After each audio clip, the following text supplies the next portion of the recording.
Assalamualaikum warahmatullahi wabarakatuh. Kepada yang saya banggakan, teman-teman sekalian, izinkan pada kesempatan pada hari ini, kami akan berbincang membahas terkait dengan apa yang dinamakan organisasi advokat dan apa itu paralegal, dan kemudian apa yang dimaksud dengan mediator. Nah, kita akan ngomongin tiga hal itu pada kesempatan hari ini. Nah, maka untuk awal kita akan mengenal terkait dengan apa itu organisasi advokat. Nah, sebelum kita menginjak di organisasi advokat, maka saya ingin menyenggol terkait dengan sejarah ataupun masa-masa sebelum adanya advokat. Nah, pada prakemerdekaan ataupun sebelum masa kemerdekaan, maka advokat atau penegak hukum di Indonesia sangatlah minim. Pada masa itu, di masa kolonial Belanda, nah, maka dari itu advokat sendiri hanya berada di kota-kota besar ataupun kota-kota yang sudah mumpuni jika di situ ada seorang penegak hukum.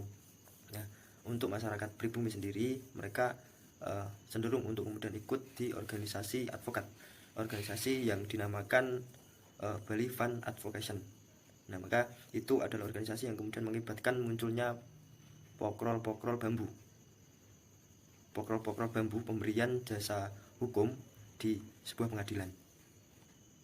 Nah, prokol ini berawal dari desa-desa terpencil, desa-desa penegak hukum, yang dimana di situ adalah orang-orang yang profesional yang berangkat dari pengadilan ataupun tempat-tempat pendidikan yang masif terkait dengan pelayanan administratif seperti pengadilan pemerintahan ataupun sekolah-sekolah pada umumnya. Nah, atas dasar tersebut, maka berdasarkan asas konkordansi bahwa setiap perundang-undangan yang baru berlaku di Belanda, maka disitulah juga undang-undang tersebut berlaku di Indonesia.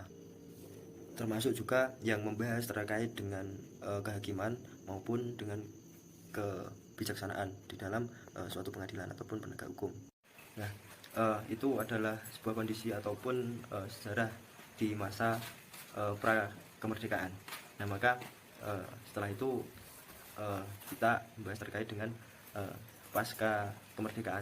Kondisi advokat di pribumi ataupun di Indonesia sendiri hampir sama dengan kondisi bagaimana advokat di masa pra kemerdekaan, yang dimana advokat sendiri di pribumi hanya berkembang mungkin bisa mendirikan organisasi advokat di beberapa wilayah atau beberapa perkotaan besar yang sudah berdiri di Semarang yang bisa disebut advokat, yakni Bali. Nah, kemudian daripada itu perkembangan tersebut mulai berkembang sedikit demi sedikit, yang bisa didirikan di kota-kota seperti Jakarta, Bandung, kemudian Surabaya dan Medan. Nah, kemudian pasca dari itu pada awal tahun 1960 organisasi advokat yang telah resmi lahir yang berskala nasional. Nah, maka ini dijadikan sebuah eksistensi yang mana ditandai dan mempunyai inisiatif untuk melakukan pembentukan organisasi advokat skala nasional yang akan dibentuk pada seminar nasional pada tanggal 14 Maret 1963. Nah, atas dasar diadakannya seminar nasional tersebut, maka lahirlah organisasi advokat yang disebut dengan Persatuan Advokat Indonesia atau disebut dengan PAI. Nah, maka sebagai sarana profesi ataupun penyatuan advokat Indonesia, hal ini merupakan cikal bakal organisasi advokat pada masa Orde Baru yang berlanjut pada masa reformasi yang akhirnya lahir pada Undang-Undang Nomor 18 Tahun 2003 tentang advokat sebagai payung hukum serta refleksi advokat dalam penegakan supremasi hukum di hukum Indonesia. Dalam lintas sejarah advokat, advokat bisa dikenal dalam mulai dari berdirinya advokat atau PAI itu sendiri, yang sekaligus menjadi cikal bakal untuk berdirinya advokat-advokat atau membentuk persatuan advokat yang berada di Indonesia. Nah, maka itu adalah cuplikan sejarah yang bisa kita omongkan di kesempatan hari ini. Mungkin secara lengkapnya sahabat-sahabat atau teman-teman bisa mencari referensi-referensi sendiri untuk secara lengkapnya. Nah, kemudian untuk selanjutnya kita beralih ke pengertian organisasi advokat. Ya, dimana organisasi advokat ini merupakan suatu sistem yang terstruktur dan memiliki tujuan bersama dengan saling bekerja sama. Kemudian dalam demokrasi, kedaulatan organisasi didirikan atas dasar kesepakatan bersama, sehingga dalam menentukan kebijakan sepenuhnya itu menjadi hak para anggota melalui suatu sistem yang berlaku dan disepakati. Kemudian salah satu tokoh yaitu Ginsberg dan Bohan yang mendefinisikan sebuah organisasi adalah suatu kelompok dan individu yang memiliki tujuan yang sama atas dasar kesepakatan bersama dan bisa memunculkan suatu inovasi-inovasi yang baru. Kemudian advokat yang biasa kita sebut seorang penegak hukum, di mana merupakan orang yang berprofesi untuk menegakkan hukum atau membantu memberikan jasa hukum, baik itu di dalam maupun di luar pengadilan, yang memenuhi syarat berdasarkan undang-undang. Kemudian jasa hukum yang dimaksud dengan jasa yaitu adalah sebuah jasa yang diberikan oleh seorang advokat berupa konsultasi hukum, kemudian bantuan hukum, ataupun menjalankan kuasa, mewakili dan membela, melakukan tindakan hukum yang lain untuk kepentingan dari klien itu sendiri. Kemudian dalam praktiknya terdapat 3 bentuk advokat yang berada di dalam negara yang berbeda-beda. Yang pertama adalah single bar association, yang mana hanya ada satu organisasi advokat dalam bentuk integrated atau compulsory bar yang berdiri pada suatu yurisdiksi. Kemudian yang kedua adalah multi bar association, memungkinkan beberapa organisasi advokat beroperasi dalam suatu yurisdiksi dan keberadaannya yang diakui oleh negara. Kemudian yang ketiga adalah federal association, yaitu organisasi-organisasi advokat yang ada di suatu negara bergabung dalam federal organisasi nasional. Itu merupakan singkat dari bentuk-bentuk advokat yang ada di negara.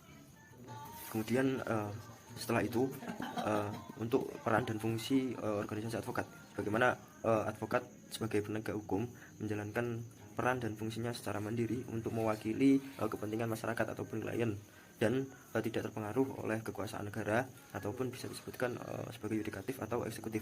Dan kemudian persepsi masyarakat terhadap tugas advokat sampai saat ini masih banyak yang salah paham, bagaimana mereka menganggap bahwasanya tugas advokat adalah hanya membela perkara di pengadilan, entah itu perkara terkait dengan pidana, entah perkara terkait dengan perdata dan lain sebagainya. Nah, bahkan daripada itu, tugas ataupun peran daripada advokat bukan semerta-merta itu adalah sebagai pijakan untuk mereka mencari nafkah atau memperlancar ekonomi, kan, tetapi di situ mempunyai efek ataupun nilai-nilai sosial yang lebih daripada ataupun dibandingkan dengan pekerjaan-pekerjaan yang lain. Dan bahkan kita bisa menyebutkan bahwasanya advokat ini adalah bukan sebagai pekerjaan, akan tapi advokat ini bisa kita anggap sebagai profesi. Sebenarnya kita mengedepankan sosial daripada peran yang itu menghasilkan uang.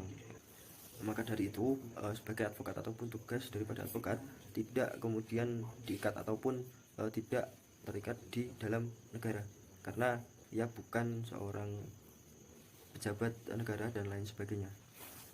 Mungkin itu cuplikan video dari kami.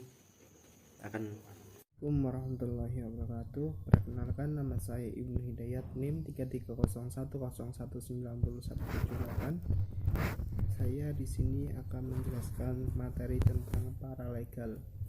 Apa dan siapa paralegal?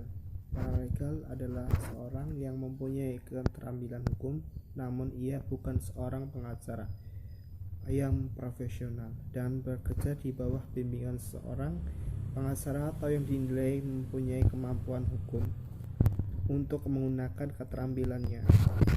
Istilah paralegal pertama kali tercantum dalam peraturan perundang-undangan, yaitu dalam Undang-Undang Nomor 16 Tahun 2011 tentang bantuan hukum. Dalam pasal 9 Undang-Undang Bantuan Hukum antara lain disebutkan bahwa pemberian bantuan hukum berhak melakukan rekrutmen terhadap pengacara, paralegal, dosen, dan mahasiswa Fakultas Hukum. Sementara itu dalam pasal 10 antara lain disebutkan bahwa pemberian bantuan hukum berkewajiban untuk menyelenggarakan pendidikan dan pelatihan bantuan hukum bagi advokat, paralegal, dosen, mahasiswa Fakultas Hukum. Meski baru mendapatkan legitimasi formil dengan menyebutkan yang berbeda-beda Undang-Undang Nomor 23 Tahun 2004 tentang penghapusan kekerasan dalam rumah tangga, menggunakan istilah relawan pendamping untuk menyebutkan istilah paralegal. Sementara itu Undang-Undang Nomor 3 Tahun 1997 tentang paralegal anak menggunakan istilah pekerjaan sosial. Sejarah keparalegalan. Istilah paralegal dikenal di Indonesia pada sekitar tahun 1975. Sebelumnya pada zaman pendudukan Belanda, paralegal lebih dikenal dengan sebutan pokrol atau gemaatschap. Paralegal awalnya muat sebagai reaksi atas ketidakberdayaan hukum dan dunia profesi hukum dalam memahami dan menangkapkan serta memenuhi asumsi-asumsi sosial yang diperlukan guna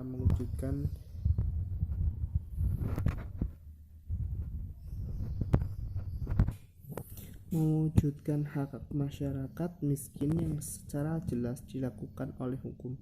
Melaksanakan hak tersebut seringkali hanya bisa dilaksanakan jika asumsi-asumsi sosial tersebut dipenuhi. 1. Masyarakat mengerti dan memahami hak-hak tersebut. 2. Masyarakat mempunyai kewajiban, kekuatan, dan kecakapan untuk memperjuangkan dalam mewujudkan hak-hak tersebut. Paralegal ada dan berkembang untuk menumbuhkan asumsi-asumsi sosial tersebut. Sepanjang perkembangannya, pada akhirnya paralegal diakui legitimasinya di dalam sistem perundang-undangan di Indonesia, serta dengan peran dan fungsinya yang terus berkembang sesuai dengan kebutuhan di masyarakat, serta dijabarkan pada poin di atas. Sekian dari saya. Apabila ada tutur kata yang kurang berkenan dari teman-teman semuanya, sekian. Wassalamualaikum warahmatullahi wabarakatuh. Assalamualaikum warahmatullahi wabarakatuh. Saya Ahmad Bayakin Najmul Alam, NIM 3301011991. Saya akan menerangkan mediator. Mediator adalah pihak netral yang membantu para pihak dalam proses perundingan guna mencari berbagai kemungkinan penyelesaian sengketa tanpa menggunakan cara memutus atau memaksakan sebuah penyelesaian. Syarat menjadi mediator. Syarat mediator ada 4.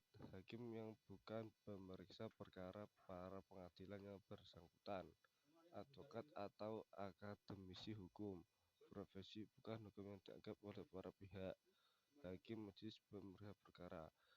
Adapun tugas-tugas mediator wajib mempersiapkan usulan jadwal pertemuan mediasi kepada para pihak untuk dibahas disepakati.